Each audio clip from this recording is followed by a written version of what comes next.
Assalamu alaikum to some of you and peace to the rest of you. If you know me personally, then you already know who this is. And if you don't, then don't worry about my identity, because the message is more important than the messenger in any case. I am recording this to talk about something that has been discussed a good bit lately, and that is hypergamy and interracial dating. And there is a vlogger, YouTuber named Chrissy that addresses this a lot. She promotes dark-skinned women and beauty standards, with which I agree.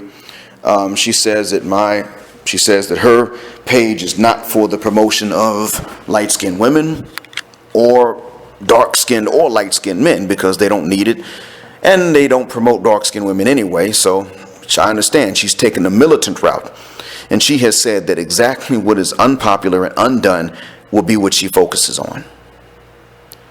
And I respect her militancy. She pointed out something, though, in the movie Napoli Ever After, starring Sanaa Lathan. And in this movie, as we know, Sanaa, I haven't even seen it, but I know the plot and I know what happens. In this movie, Sanaa is dating a intern, a resident or an intern, and they've been together for a long time, but her hair is very important to her. She does not swim. She does not do anything that might change her hairstyle and mess up that hot comb's work. She doesn't tolerate the rain. She's very much a perfectionist. And she thinks that the boyfriend's going to propose, and so when he doesn't propose, she wants to know why, and he tells her, well, because I don't feel like you're letting go. You're very uptight, and you're very much a perfectionist. And so she leaves him because she wants to get married and have a family. And then she tries to dye her hair blonde, attracts the attention of a white man, and then she goes and chops her hair after she finds out that her previous boyfriend that she broke up with has moved on. And so she goes bald, which I've done as well too, and then she goes natural. And then she finds a man that runs a natural hair care store, and he makes less than she does. But they get together and she helps him build up and all of that good stuff, and goes through the struggle of. And Chrissy was upset about that. She was saying that why is it that natural hair acceptance has to be coupled with hypergamy and struggle love for a black woman? Chrissy really hated that. She didn't appreciate the idea or the suggestion of a black woman being with a man that ain't financially yet where he is trying to get, ain't financially there yet, right now, right then. She's saying that what should have happened in the movie is that Sanaa Lathan's character should have gone natural and still found a good black man that made more money than she did. What Chrissy said is, what is wrong with hypergamy, especially when black women do it? Why is that so looked down upon? And I'm going to say this to everybody else, not just Chrissy, but to all. It is true that black women should not have to settle for less. That much is very much so true. However, black men and black women are forced to settle for less when it comes to being in this world, not just in the United States, but in the world. If you are black in this world, poverty is knocking at your door and banging on it much harder than it is for anybody else. And that's if it hasn't caught up with you already. That's the way the world is designed. It doesn't matter your nationality. Bottom line is, if you are black, you have been slated for impoverishment, and a few exceptions are made strictly to make sure that they can be used to stop black people from becoming financial revolutionaries. That's what the bottom line is. A few millionaires are allowed through so that the cameras can be focused on them like Oprah, and everybody can say, oh, it's a great day for black people. because a few niggas got money. I'm not using that term to demean anybody, but I'm using that term to explain how it is that we are being programmed to think with a few exceptions. That's what it boils down to. So with this being said, Sanaa's character goes through what is actually very realistic in the movie. That's how realistic it is. Most black men ain't gonna have as much as most black women, especially with the same education. It just ain't gonna happen. Why would it? If the system is set up this way, which is not ideal, then there have to be unideal consequences of that. We don't like it, but it's not our fault either. It's not the black woman's fault. It ain't the black man's fault. The systematic impoverishment of the black woman and man, more so the black man, is due to the white supremacist economic system that's been set up around the world. Black women will be trusted in positions that pay money before the black man will. That's the end of it.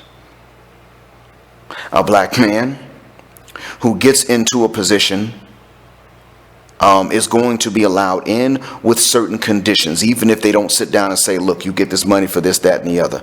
It's still going to be for certain conditions. There's a price attached. So that was actually very realistic. And I want to say this, period, to women of like mind, women of Chrissy's like mind. Black women have every right to not want a man that's a bum. But black women must also understand the financial and economic war that has been waged against black people in general, men and women, with men being the primary target, specifically so that black women would have more struggling to do and black men would have more struggling to do. Specifically so that black women's mate selections would then be altered in such a way in order to ruin the black family. That's all it was there for. The whole purpose is that. If I hated a people and I wanted them to ruin themselves, I would do the exact same thing. That's what would happen. So it is perfectly fine that they put in this movie natural hair acceptance and hypergamy, as long as they understand that that's what she chose to do. Yes, if sisters understand that black men are not poorer than black women are because they're inferior, but because it's designed that way by the oppressor, then they could still say, I don't want no bum, I'm not accepting that, but I will accept a black man that doesn't need my money, that can take care of himself. I'll take care of myself, he takes care of himself. We can be together because we like each other and respect each other. That is something that black women can do. It may become necessary for the survival of the black family. I don't necessarily like it, but I'm also going to say this too. See, white women imported radical feminism, all forms of feminism, into the black community, specifically into the black female ranks. White women exported that to black women who imported it and accepted it. You cannot be a feminist and hypergamous at the same time. The two don't go together. Now that's in any culture, for anybody. A woman that is both hypergamous and is a feminist is going to run off any man. It does not matter what race that man comes from. Because feminism nowadays does not mean simply equality and all this other stuff. It is not about justice anymore. It is about women having authority without responsibility, and men having the responsibility without the authority, so that the men are always ready, they're always primed to take the blame, and the women are primed to make the decisions that they want to make without the consequences. That's what feminism means today. They call it third wave feminism or radical feminism. It's come to mean that. That's why the family courts are so jacked up, that one of my new colleagues with my job now is a former family court lawyer. He got sick of it and changed careers. That means he changed qualifications to come and get the job and that I also have. That's how bad it was practicing law for him. That's how much it sucked. And I'm looking and I'm saying, my goodness, who would have lobbied for that? Who would have gone for these kinds of laws that the courts have to uphold? It wouldn't have been men. So, this being said, The hypergamous instinct in women is not wrong, but feminism cannot go with hypergamy in any race. And they've already made it such that the hypergamous instinct in black women will not be satisfied by black men. That won't happen unless, and there is a solution. Well, it's not actually a solution. I take that back. But in order for us to try to change that, we may not succeed. We black men would have to wage physical, violent war on white civilization. Western Europe and its diaspora, maybe not Eastern Europe, but Western Europe and its diaspora would have to come under physical attack by black men, and you'd have to be ready to support us in that revolution. That means it would get worse before it gets even better, because that's what happens in war. And now black women are willing to hold black men down. You know what? I got you, bruh. You fight this war, you out there in the jungles. Okay, look, I got a little food for you, got a little money. I got this apartment I'm not going to use. You can, kind of break into it every now and then.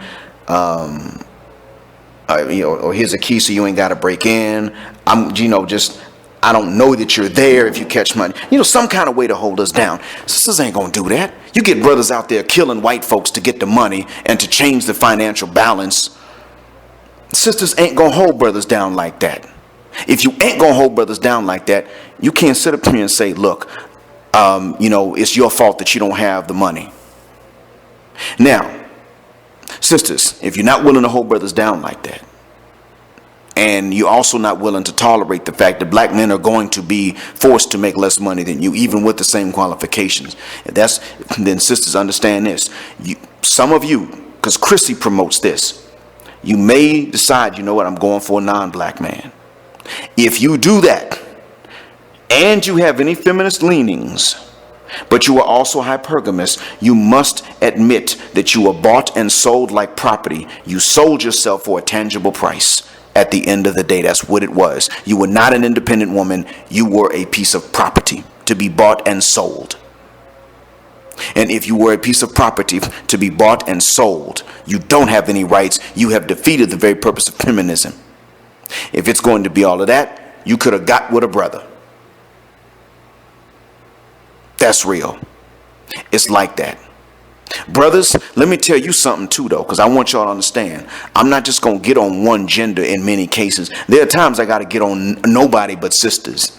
And other times I got to get on nobody but brothers. In this case, I got to say something. When it comes to interracial dating and marriage, I need to say something to both genders, though. Now, brothers, you are not responsible for the choices that you don't make, things that were not your decision. Just like sisters are not. But one thing that is both of our decisions is this idea that jumping ship and dating and marrying interracially is going to solve the problem of racism. It is not. Now, there are times that people just meet and fall in love, but I don't even think that that's the majority of the interracial marriages that are out there when they involve black people. A Chinese and a Korean might meet and fall in love, maybe. In a neutral country that's neither Japan nor Korea, that might happen. I get it. Okay, fine. Maybe a Taiwanese and a Japanese meet and fall in love, but they're not in Taiwan or Japan at the time this happens. Maybe. When black people marry or date interracially, there are things at work in the minds of both that black partner and the non-black partner that don't come into play in other arrangements of interracial relationships and marriage. If they love each other, these things come into play. So I want us to understand, first of all, interracial dating is never as safe as, or marriage for that matter, it is never as safe and as random as we act like it is. It is never just two people fell in love. That's never just all it is. There are things that each one has had to consider. What I'm going to tell you is that the interracial dating scene and the interracial marriage scene is still racist and white supremacist against black people. Still it is. The studies have shown that for a white woman to marry a black man, he has to have more money than she would require of a white man. In other words, the same white woman would marry a white man if he has 1/8 of what a black man has to have. The same white woman. You take Amber.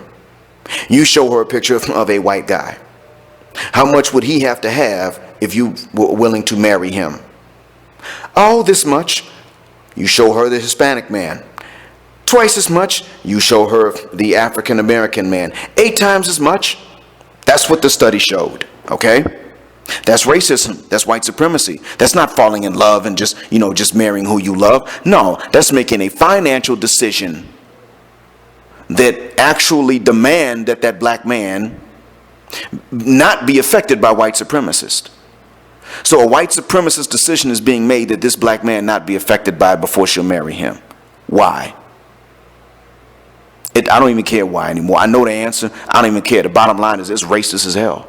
So when black men, you sit up here and say, yeah, I got me Miss Ann, I got Amber, and you want to thump your chest, or even if you don't want to thump your chest, and you just saying, well, we just met and fell in love, you don't understand that she's going to leave you if you lose your money.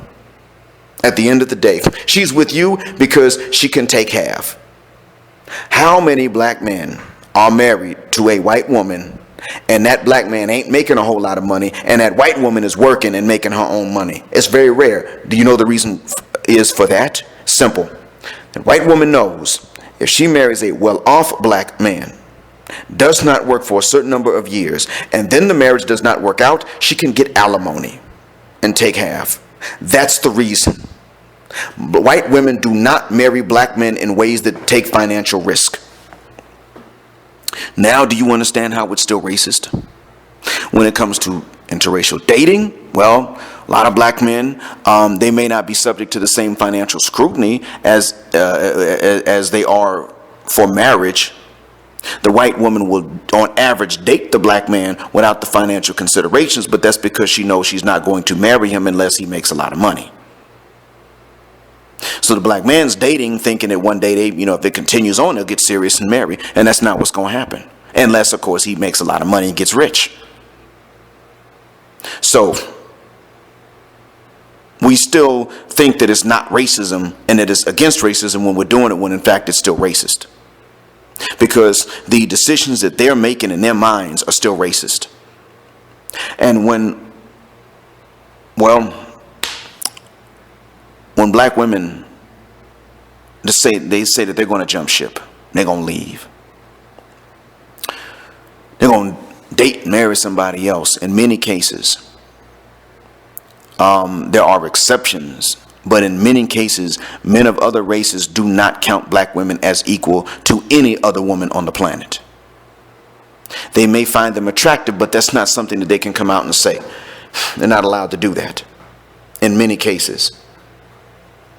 They may, if they do say that they find black women attractive, others are going to ask them, really? How come on, seriously? Or would you want mixed kids?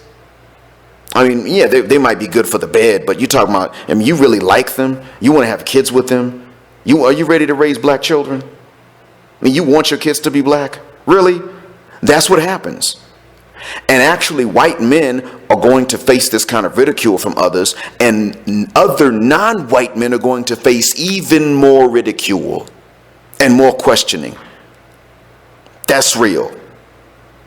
So what you have to understand, black woman, is that if you say you're going to jump ship, most of the time when you do jump ship, you don't go for other men of color, you go straight for white men. Let's be honest. That's because they got more money.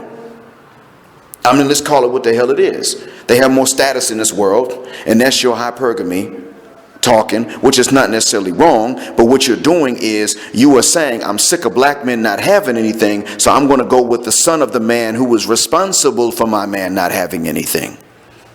Now, that's just like a married couple getting robbed at gunpoint and losing everything, and then the wife says, not only am I going to leave the husband because we got robbed, but here's what I'm also going to do. I'm going to leave him, and I'm going to go and I'm going to marry the son of the man that robbed us because that son inherited all the wealth.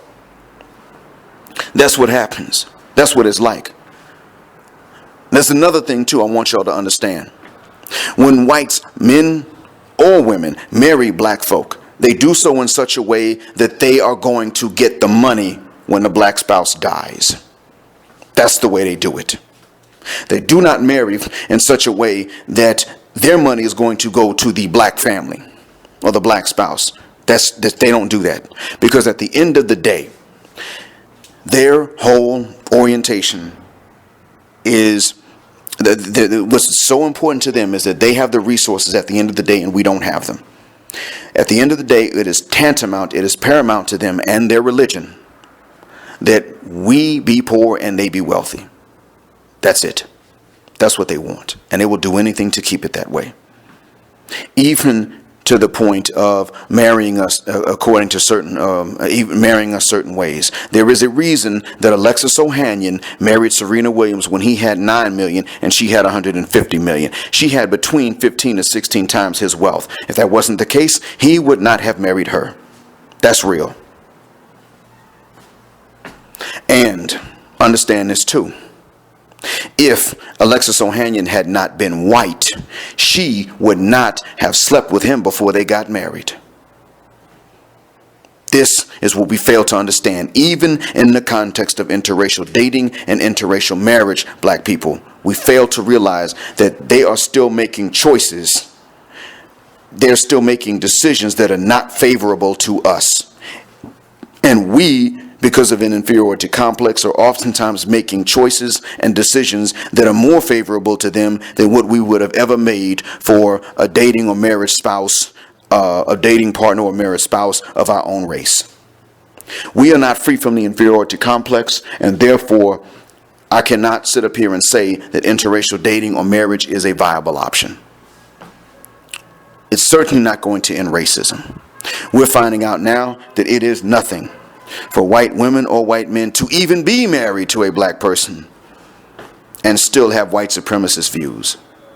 We are finding out now that many times in many interracial couples, especially white male, black female interracial couples, that the white man will scream out racial epithets during copulation. This is a phenomena, actually.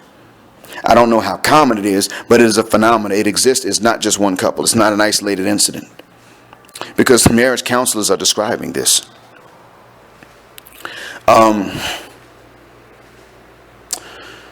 We are finding out that black people are still considered to be, black people in general, black men and black women, are still considered to be the least desirable of marriage partners and dating partners by not just whites, but by every other race, with a few exceptions of a few nationalities in Southeastern Asia.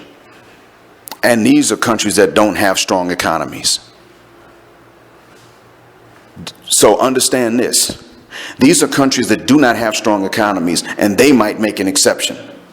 So the bottom line is that when a people become more than humble, when they have a reason, any reason to be arrogant, even if every individual is not, we still become a less desirable marriage partner for them. See, that's real. In Korea, marrying a black American was looked down upon. That it really was. That's when Korea was a poor nation. When its economy was in shambles, they felt this way. You can look in the Arab world, and this is what you find in the Arab world. In the Arab world now, okay? The nationalities most likely to marry Africans or African Americans are Morocco and Syria. Well, their economies are also in terrible shape, in bad shape. So, and you see, there is a Moroccan woman that is married to an African man who's very famous. She is a regular, normal, average Moroccan citizen. She's married to the former president of a West African nation. Do you see what had to happen there? You get it? Many African Americans who are Muslim marry Moroccan women. I did at one point. And I can tell you that oftentimes they will say, for me, it's about that passport. I mean, they'll treat the man well, don't get me wrong, but it's about the passport in many cases. A chance to get up out of their own country. So I just had to tell you, black folks, we black men and black women are maybe arguing, and we might think that jumping ship is going to be the answer and the salvation. But in fact, what's going on is that we're pushing each other away, and jumping ship is still not the option. It's still not the salvation. We're going to have to work out these things.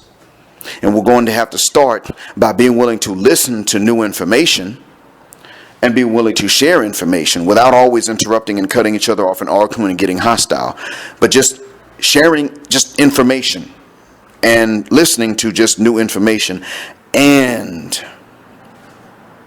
in addition to that, in order to work this stuff out, when it comes to placing blame, we're going to have to place blame on white society along with ourselves, and stop placing blame on each other and not placing any blame on white society.